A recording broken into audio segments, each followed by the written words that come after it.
السلام علیکم زما ملګرو، تاسو بخیر روغ جوړ به تاسو لپاره ما یو نوی اپلیکیشن وړی ډیر مزیدار دی. تاسو به ان شاء الله چې ډیر خوښ شي. دا زمونږ چینل د ځان سره سبسکرایب کړئ، دا غنټې نشان باندې هم کلیک وکړئ چې زمونږ نوی ویډیو تاسو ته په وخت باندې دررسي. راځئ چې زه تاسو ته د اپلیکیشن طریقه وښایم.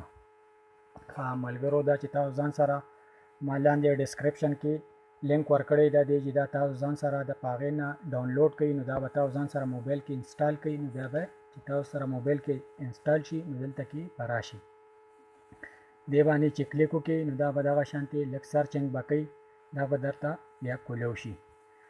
دا چې تاسو ته ملګرو کولو شي نو تاسو ته به دلته کې دا ټولې اپشن او رنګټونې به تاسو ته راشي چې تاسو پکې څنګه رنګټون خوښ هم کو نو هغه پکې تاسو ځان له ډاونلوډ کولی هم شئ، او چې تاسو وایئ چې نه یاره مونږ یو هغه سره پرېږدو نو تاسو یې د دې ځینه هماغې سره سیټ کولی شئ. لکه تاسو له دلته کې بیلې بیلې اپشنې درکوي چې یاره تاسو الارم سره یې سیټ کوئ یا تاسو په رنګټون باندې سیټ کوئ. نو بهرحال دغه طریقې ده. زه ستاسو مخکې یو باندې کلیک کوم چې زه تاسو ته طریقه وښیم چې دا به څنګه کېږي. چې دې باندې کلیک وکړئ، په دې یو رنګټون باندې ما کلیک وکړو نو دلته کې به تاسو ته یو اپشن راشي، په دې ګوټ کې چې دې باندې اپشن باندې کلیک کړئ نو دلته کې به تاسو ته راشي لومړنی ډاونلوډینګ. که تاسو وایئ چې الارم باندې لکه ټالۍ باندې زه ځان ته یو رنګټون پرېږدم نو تاسو هغې باندې هم کولی شئ. دلته تاسو له بهرحال دا اپشن یې درکړي دي، نو دغې طریقه ده. زه بهرحال دا یو ترېنه ډاونلوډ کوم، دې باندې چې کلیک وکړئ نو دا به تاسو سره ډاونلوډ شي او ګیرلۍ ته به لاړ شي. ملګرو، دا ډېر زبردست اپلیکیشن دی.